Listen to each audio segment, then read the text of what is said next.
So we have been talking about music, about African American influence in whole culture. And moving on, I'd like to ask you about we often listen to people saying that nothing has changed, that racism still exists. It is still the same as is what it was like some decades ago. In your opinion, it has changed or it hasn't changed? In my opinion, things have changed. Things have changed a lot. Society has changed.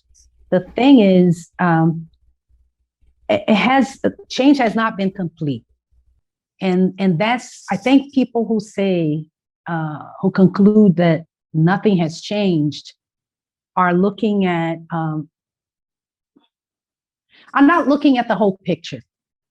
So, for example, in the United States, if we look at the beginning of the civil rights movement after World War II, after, in the mid 50s on, a lot of people died um, trying to get those rights that were their rights to begin with because they were US citizens. A lot of people marched, people were hosed down by the police. And as a result of their struggle, the laws were changed. The law had been changed on paper 10 years already in 1954 with the unconstitutionality of legal segregation, but it had continued in practice. But then in 1964, the Civil Rights Act of 64 eliminated racial discrimination in employment and education. It instituted affirmative action programs. And in 1965, the Voting Rights Act was passed. In 1967, Loving versus Virginia, the Supreme Court ruled that falling in love is a civil right. So people have the right to marry whomever they want, regardless of their race. And in 1968, the Fair Housing Act eliminated or outlawed discrimination in housing. And is there discrimination in housing today? You bet.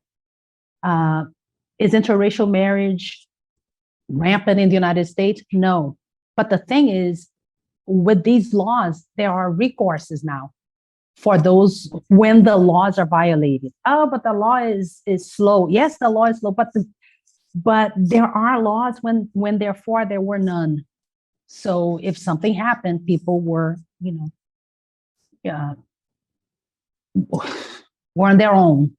And then I tell my students, would you continue to say that nothing has changed if we consider that most of my students are Black?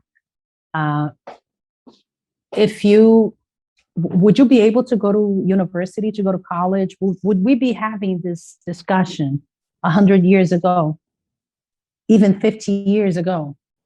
And then if you're a woman, would you be able to go to college? Because it was so, until 1970, there were still universities that didn't allow women to take on certain majors. And so we saw that once, and I also say, and would you be having this class, this course with a Black Brazilian woman 100 years ago, 50 years ago? Probably not. So that is evidence that yes, society has changed. And we also look at the other groups because once Blacks were able to conquer some rights, other groups that were also oppressed also had their own movements, such as American Indians and Latinos and women and gays. And so 1973, Roe v. Wade, abortion was considered a civil right. So women didn't have to die on a clandestine operating table. and the gay rights movement gained prominence. Again, it wasn't something that was born in 1969, but it had been dormant. And with the gains of Blacks and women and Latinos and gays also fought for and gained rights to the point where today uh, um, it's the law. Gays and lesbians can get married.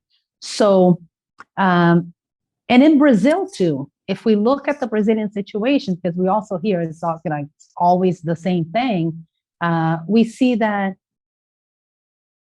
Brazil spent 21 long years in a dictatorship, and after that, there was mobilization for change, for social change, and that is seen in the Constitution of 1988, which recognizes rights that before were ignored, and also points out that racism is a crime.